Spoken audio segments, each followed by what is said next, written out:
नमस्कार। सभी को मेरा नमस्कार।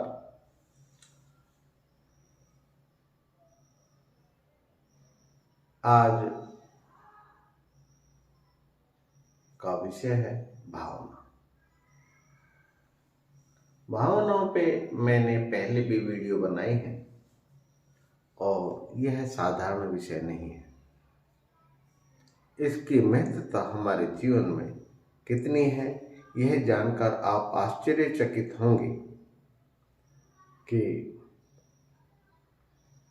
हमारा सबसे महत्वपूर्ण जो समय है वह भावनाओं से ही जुड़ा होता है। आपने देखा होगा कि आप किसी के घर में जाते हैं और बहुत आपका स्वागत होता है, ठंडे पानी से, कोल्ड ड्रिंक से, जलपान से, परंतु आपका मन नहीं लगता वहाँ पर। आपका मन ना लगने के पीछे कोई कारण होगा, वह भावना है। अगर उसकी भावना शुद्ध होती है, व्यक्ति विशेष की जिसके यहाँ पर आप गए हैं, तो आपका स्वागत ना भी हो तब भी आपका मन लगेगा कि मैं यहाँ पर बैठा रहूं, इनके से वार्तालाप करूं। पहले इसका बहुत महत्व होता था। अब सभी जीवात्माओं ने इन भावनाओं पर निरादर अर्थात ध्यान देना बंद कर दिया है। आज हमारे साथ हमारे जीवन में सबसे बड़ी जो कमी आई है वह है भावनाओं के कारण आई है। भावना हमारी कुछ है और कर कुछ रहे हैं। हम किसी मित्र से मिलते हैं, उसके प्रति भावना हमारी बहुत दूषित होती है, परंतु हम उससे बहुत प्रेम जतलाते हैं। मेरे यहाँ पर भी इस प्रकार के लोग बाग आते रहते हैं। उनकी भावना शुद्ध होने के कारण वह काफ़ी समय तक यहाँ रुकते भी हैं और कुछ ऐसे भी हैं जो शायद आधा घंटा रुकना भी उनके लिए दूभर हो जाता है, कारण कि उनकी भावना अशुद्ध होती है। अशुद्ध होने के बाद सबसे बेहतरीन घटना क्या होती है, यह मैं आपको बतला देना चाहता हूँ। वह घटना हमारे साथ होती है इको की। आपने देखा होगा, हम पहाड़ों में जाते हैं या किसी गुम्बद में जाते हैं, किसी मंदिर में जाते हैं। मैं अभी एक वीडियो रिकॉर्ड कर रहा था, वहाँ पे भी इकोसिस्टम है, यहाँ पर भी इकोसिस्टम है। जैसे मैं बोलता हूँ तो मेरी आवाज़ गूंजती है, इसी प्रकार से गुम्बद में भी, खाली जगह भी, पहाड़ों में भी आवाज़ गूंजती है। और इसी का तद्रूप अवस्था हमारी भावनाओं के साथ भी होता है। एक घटना मैं आपसे जिक्र कर देना चाहता हूँ। मैं और मेरा बेटा, बड़ा बेटा परीक्षित गौड़, हम मुंबई जा रहे थे और मुंबई का सफ़र जो है आनंद में करने के लिए हम यात्रा मोटरसाइकिल से कर रहे थे। मुंबई हमारा मुकाम नहीं था और भी आगे जाने। हम किसी हाईवे के होटल पर रुके, चाय पीनी थी और बहुत सुंदर होटल था। हम चाय के लिए ऑर्डर दे दिया और बैठे थे, आपस में हम वार्तालाप करने लगे। बेटा कहने लगा कि पापा जी देखो, ये बहुत सुंदर होटल है, यहाँ पे गाड़ियाँ बहुत रुकनी चाहिए, जबकि आपने देखा है कुछ खास होटल नहीं थे जो पीछे हम रुके, परंतु वहाँ पर गाड़ियाँ भी रुक रही हैं, ग्राहक भी आ रहे हैं और हर प्रकार की सुविधा ना होने के पर पश्चात भी वहाँ पर ग्राहकों की संख्या ज़्यादा है। मैंने भी ऑब्जर्व कर रहा था, मैं भी ये इस बात को ध्यान दे रहा था। तो मैंने कहा हो सकता है कोई कारण हो, यहाँ पर केस हुआ हो, किसी प्रकार का झगड़ा हुआ हो, इस वजह से पब्लिक नहीं आ रही हो।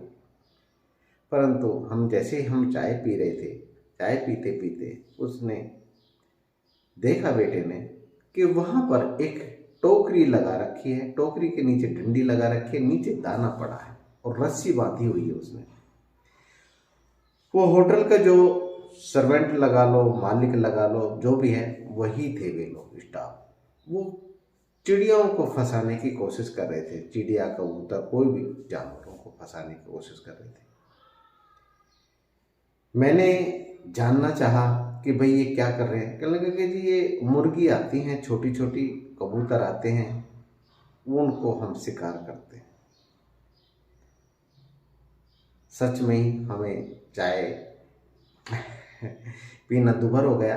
खैर हमने पेमेंट की और वहाँ से चले आए और उनसे कहा भी ये बात कि आप जो कार्य कर रहे हैं उस वजह से यहाँ पर भीड़ नहीं है और आएगी भी नहीं, बंद हो जाएगा ये होटल। मैंने देखा है भावनाओं का इतना फर्क पड़ता है। और वो चिड़िया आसपास दाना चुग रही थी, परंतु उस टोकरी के नीचे नहीं आ रही थी, दूर ही थी। तो वो चिड़ियाओं, कबूतर, जो भी जानवर हैं, वे भी समझ रहे थे कि हमें फंसाया जा रहा है। प्रकृति भावनाओं को बहुत ऑब्जर्व करती है। प्रकृति के ऊपर प्रयोग किए गए भावनाओं के ऊपर मैंने कई वीडियो पहले भी बनाई हैं और आज फिर बना रहा हूँ। भावनाओं का बहुत महत्व है। हम सोचते हैं, आप सोचते हो, सभी सोचते हैं आज के समय में कि किसी को क्या पता मेरी भावना कैसी है, चलो चलते हैं इसके घर, बैठेंगे, आनंद लेंगे, मजे लेंगे और निकल लेंगे। जबकि ऐसा नहीं है। जो आपकी भावना है वो ईगो का काम करती है। जैसी आप भावना छोड़ेंगे उसी तरीके से हमारे रोम, दूसरे के रोम, दूसरे के रिसीवर, रिएक्टर उसको कैच कर लेंगे, पकड़ लेंगे और उसी प्रकार से उसकी संवेदनाएं जागृत होना शुरू हो जाएंगी। उसी प्रकार से उसकी वार्तालाप भी शुरू हो जाएगी।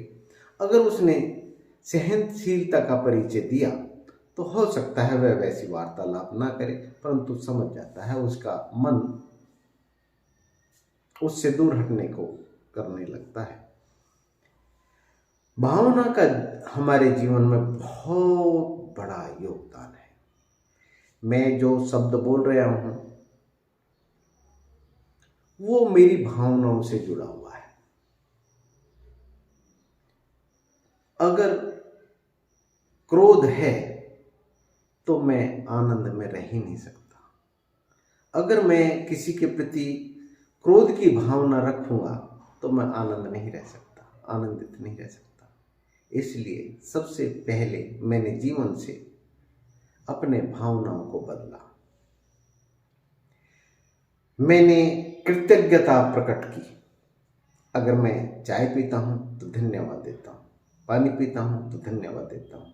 उस जल का, उस चाय का भी जो उदर में गई है उसको धन्यवाद देता हूं कि आप मेरे उदर में जा रहे हैं, मेरे शरीर में जा रहे हैं, तो अच्छा ही कार्य करेंगे।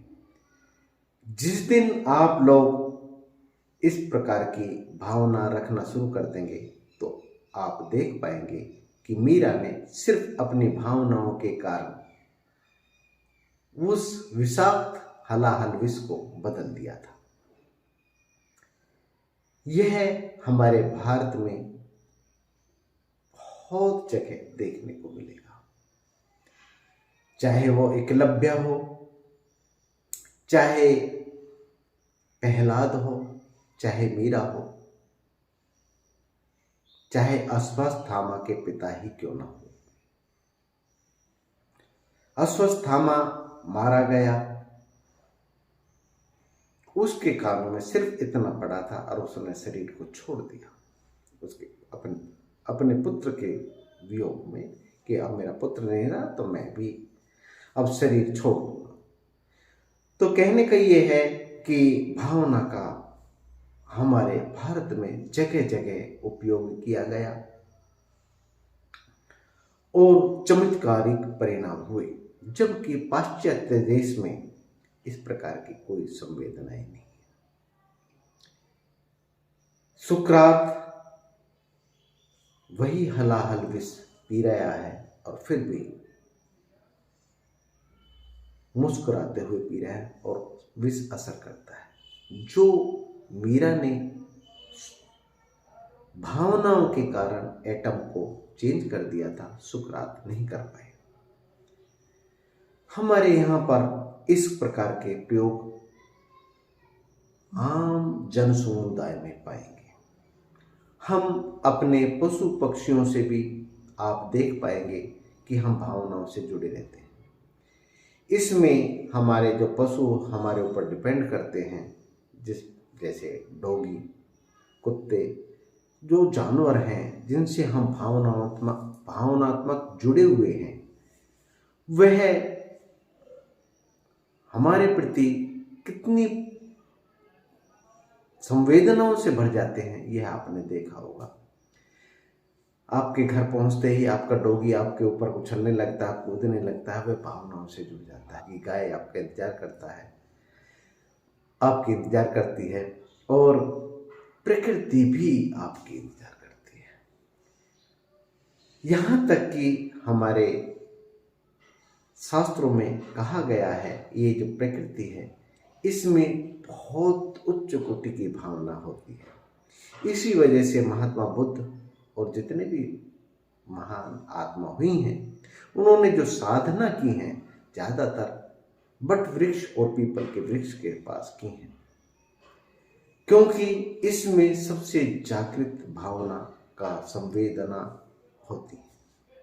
इसी कारण से हम इनको धागा बांधते हैं। जो उसके अंदर प्राणवायु चलती है वही हमारे अंदर चलने लगती है। भावनाओं का इतना असर होता है। किसी भी दूषित व्यक्ति के बारे में जैसी भावना आप करेंगे, उसके बारे में सोचेंगे, उसी प्रकार से हमारे इस शरीर में प्राणवायु गति करने लगती है। भावनाओं का बहुत बड़ा योगदान है, चाहे वो मृत व्यक्ति हो, मृत आत्मा हो, जिसे बोल दिया कि अब नहीं रहा है, परंतु अगर भावनाओं से हम जुड़ गए हैं तो उससे मिलना संभव हो जाता है, वार्तालाप करना भी संभव हो जाता है। और उसकी सबसे महत्वपूर्ण गति ये होती है कि जैसे ही हम उसको याद करते हैं, उसी प्रकार से हमारी प्राणवायु गति करने लगती है। भावनाओं का बहुत बड़ा विशाल साम्राज्य है इस जीवन में। ये शरीर जितना भी है, जितने भी रोग उत्पन्न होते हैं, वे भावनाओं के कारण होते हैं। हम भावनाओं के ऊपर नियंत्रण कर सकते हैं अच्छे विचारों के द्वारा, अच्छे खान पान के द्वारा। जब भी हम भोजन करें, भावना शुद्ध रखें, जल लें शुद्ध रखें और सबके प्रति कृतज्ञता प्रकट करें।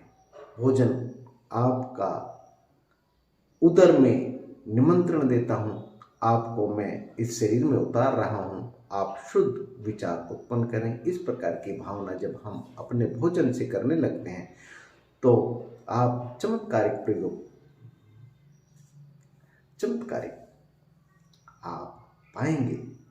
कुछ ही दिनों में आपकी भावना शुद्ध होना शुरू हो जाएंगी और जो रोग आपको उत्पन्न हो रहे हैं शरीर में, उनसे भी लड़ना बंद करें, उनसे लड़ना बंद कर दें। उनसे कहें कि यह शरीर आपके योग्य नहीं है, अगर आप इस शरीर में रहेगा तो मुझे प्रॉब्लम आ जाएंगी रहने में, मैं नहीं रह पाऊंगा, इसलिए आप प्रस्थान करें। इस प्रकार से हम इस शरीर में से रोगों को भी खत्म कर सकते हैं, कैंसर के रोगों को भी शांत कर सकते हैं। क्योंकि भावना हमारे प्राणवायु से जुड़ी होती है और प्राणवायु के नियंत्रण में सभी प्रकार की शक्तियाँ होती हैं। ब्रह्मांड की सभी शक्तियाँ प्राणवायु से जुड़ी हुई हैं और प्राणवायु जुड़ी हुई है आपकी भावनाओं से। इसलिए विशेष ध्यान दीजिए अपनी भावनाओं पे। और मेरे प्रति जैसी आपकी भावना बनती हैं मैं जानता हूँ, महसूस भी करता हूँ।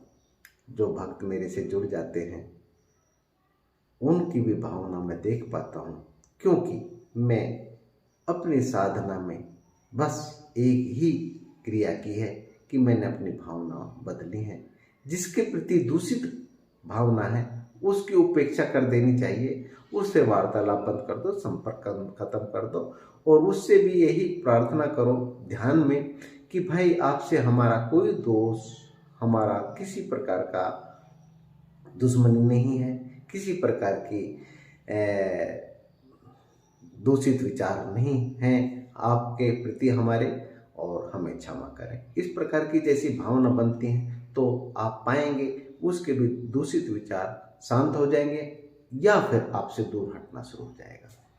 इस प्रकार की भावना रखने से आपके विचार शुद्ध हो जाएंगे और शुद्ध होगा आपका मन और शुद्ध होगा शरीर। इसमें आनंद से रह सकते हैं।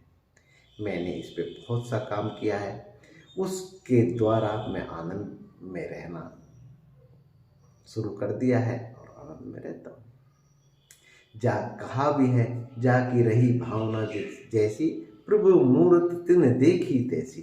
अर्थात कैसे देख पाता है, उसी प्रकार से हमें दिखाई देने लगता है। उसने कहा है कि उसी प्रकार से दिखाई देने लगता है, उसी प्रकार से आपके प्राणवायु कार्य करने लग जाएंगे, उसी प्रकार से मूर्तियाँ दिखाई देने लग जाएंगे। सब में ही उस ईश्वर को देखना शुरू कर देंगे। आज के लिए इतना ही। नमस्कार, मैं आपका अपना नमस्कार, हरिओम।